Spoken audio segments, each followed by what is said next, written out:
ಜೀವನದಲ್ಲಿ ಬಂದಿರೋ ಮೊದಲನೇ ಸಂಬಳದಿಂದ ಸಾಹೇಬ್ರಿಗೆ ಅಂತ ತಂದಿದ್ದೀನಿ, ಹಾಕೊಳಕ್ ಹೇಳಮ್ಮ. ನೋಡ್ರಿ, ನಿಮ್ಮ ಮಗ ನಿಮಗೆ ಪ್ರೀತಿಯಿಂದ ಸೂಟ್ ತಂದಿದ್ದಾನೆ, ಹಾಕೊಡಿ. ಇದೆಲ್ಲ ಯಾರಿಗೆ ಬೇಕಿತ್ತು?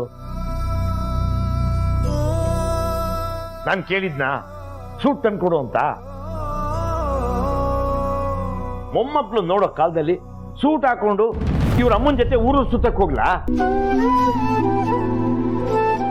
ಅಣ್ಣ, ಯಾವ್ದ್ಯಾವ್ದೋ ಊರಿಗೆ ಯಾಕೆ ಹೋಗ್ತೀಯಾ? ಕೊಡಗುಗೆ ಹೋಗು, ಅಲ್ಲಿ ನನಗೆ ಗೊತ್ತಿರೋದೇ ಹೋಟ್ಲ್ ಇದೆ. ಬೇಕಾದ್ರೆ ಈಗಲೇ ಫೋನ್ ಮಾಡಿ ಹೇಳ್ತೀನಿ. ಬಾಯಿ ಮುಚ್ಕೊಂಡು ನಿಂತ್ಕೊಳೆ. ಸಾಹೇಬ್ರು ನಮಗೋಸ್ಕರ, ಈ ಮನೆಗೋಸ್ಕರ ಜೀವನನೇ ಸವಿಸಿದ್ದಾರೆ. ಅವ್ರಿಗೋಸ್ಕರ ಏನೂ ಮಾಡ್ಕೊಳ್ಳಿಲ್ಲ. ಸಣ್ಣ ಹುಡುಗ ಇದ್ದಾಗಿಂದನೂ ಅವ್ರನ್ನ ಸೂಟನ್ನು ನೋಡಬೇಕು ಅಂತ ಆಸೆ ಅಮ್ಮ, ಅದಕ್ಕೆ ಇದನ್ನು ತಂದಿದ್ದೀನಿ.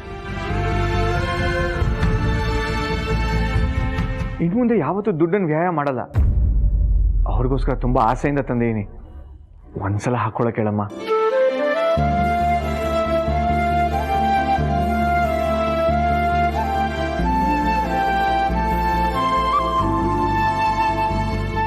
ಜಯರಾಮ್ ಅವರೇ, ನಿಮ್ಮ ಮಗ ತುಂಬಾ ಆಸೆ ಪಟ್ಟು ತಂದಿದ್ದಾರಂತೆ, ಒಂದ್ಸರಿ ಹಾಕೊಳ್ರಿ.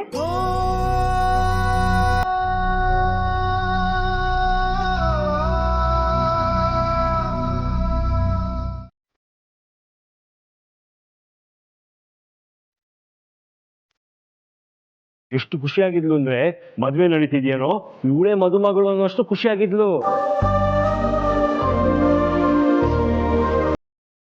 ಅಷ್ಟೇ ಅಲ್ಲ, ಚಿರು ದೀಪಾಗೆ ಒಂದು ಹೊಸ ಸೀರೆ ಕೊಡಿಸ್ತಾ. ಅವಳು ಬೇಡ ಬೇಡ ಅಂತಿದ್ಲು. ಚಿರು ಬಿಡ್ಲೇ ಇಲ್ಲ, ಕೊನೆಗೂ ಕೊಡ್ಸೇ ಬಿಟ್ಟ.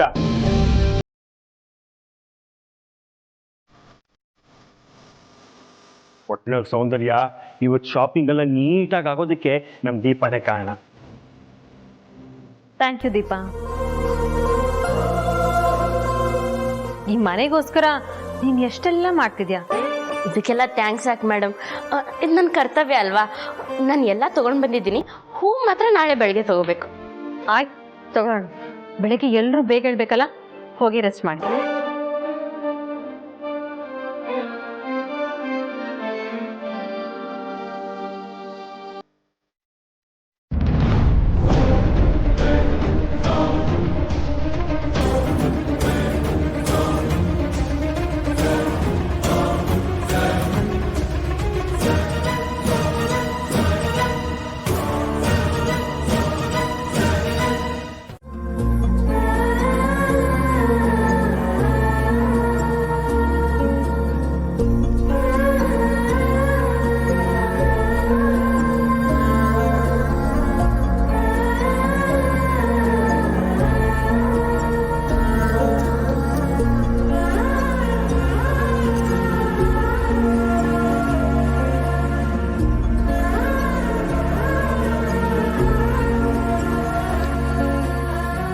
ನಿಮ್ಮನ್ನ ಹಚ್ಬೇಡ ಅಂತ ಕರೀಲಿಲ್ಲ ಅಂತ ಇಷ್ಟೊಂದು ಬೇಜಾರು ಮಾಡ್ಕೊಂಡಿದ್ದೀರಾ. ಆದ್ರೆ ಏನ್ ಮಾಡಿ, ನಿಮ್ಮಿಂದ ನಾನು ದೂರ ಹೋಗ್ತಿದ್ದೀನಿ. ನನ್ಗೆ ಎಷ್ಟು ಬೇಜಾರಾಗ್ತಿರ್ಬೇಕು ಅಂತ ಹೇಳಿ. ನಿಮ್ಮನ್ನ ಬಿಟ್ಕೊಡೋದು ಎಷ್ಟು ಕಷ್ಟ ಅಂತ ನನಗೆ ಮಾತ್ರ ಗೊತ್ತು. ಆದ್ರೆ ಬಿಟ್ಕೊಳ್ಳಿಲ್ಲ ಅಂದ್ರೆ ನಿಮ್ ಜೀವನ ಮುಂದೆ ಹೋಗಲ್ಲ. ಖುಷಿಯಾಗಿರ್ಬೇಕು. ನೀವು ಇಷ್ಟಪಟ್ಟು ಮದುವೆ ಆಗಿರೋ ಹೆಂಡತಿ ಜೊತೆ ಸುಖವಾಗಿರ್ಬೇಕು. ಅದಕ್ಕೆ ನನಗೆ ಇಷ್ಟ ಇಲ್ಲ ಅಂದ್ರೂ ಈ ನಿರ್ಧಾರನ ತಗೊಂಡೆ. ನೀವು ಎಲ್ಲೇ ಇದ್ರು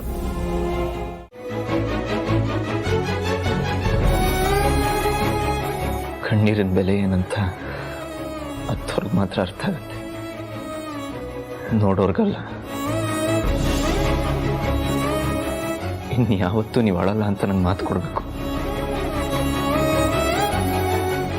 ಆದ್ರೆ ನಾನು ನಿಮ್ಮಿಂದ ದೂರ ಹೋದ್ಮೇಲೆ ಅಳು ಬಂದೇ ಬರುತ್ತೆ. ಹಾಗ ಅಳ್ಳೇಬೇಕು. ಹಾಗೂ ನೀವು ನನ್ನ ಹತ್ರ ಬಂದು ಅಳ್ಬೇಡಿ ಅಂತ ಹೇಳಕ್ಕಾಗಲ್ಲ ಅಲ್ಲ. ಅದಕ್ಕೆ ಅಳ್ಬೇಡಿ ಅಂತ ಈಗಲೇ ಕೇಳ್ಕೊತಿರೋದು. ಕ್ಷಮಿಸಿ, ಅಳ್ದೇ ಇರೋದಕ್ಕೆ ನನ್ನಿಂದ ಆಗಲ್ಲ.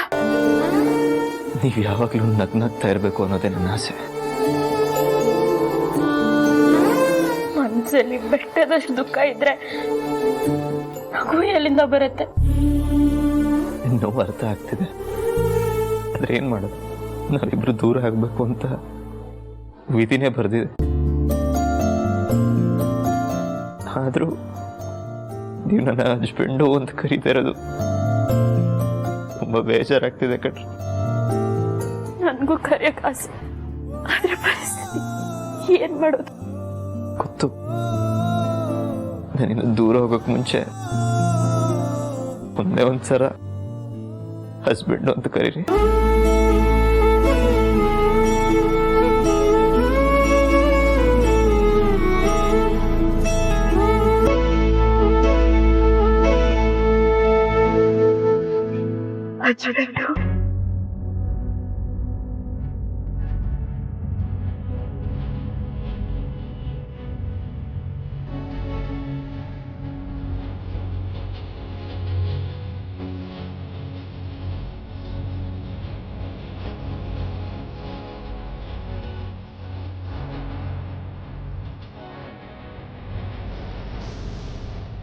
ನೀವೇ ಯಾಕೆ ಅಳ್ತಿದ್ದೀರ ಹಸ್ಬೆಂಡು?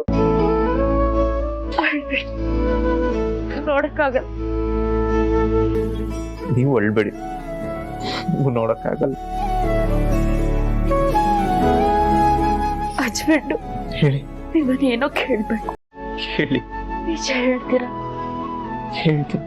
ಒಂದ್ ಕ್ಷಣಕ್ಕಾದ್ರೂ ನನ್ನ ಮೇಲೆ ಪ್ರೀತಿ ಹುಡ್ಲಿಲ್ಲ.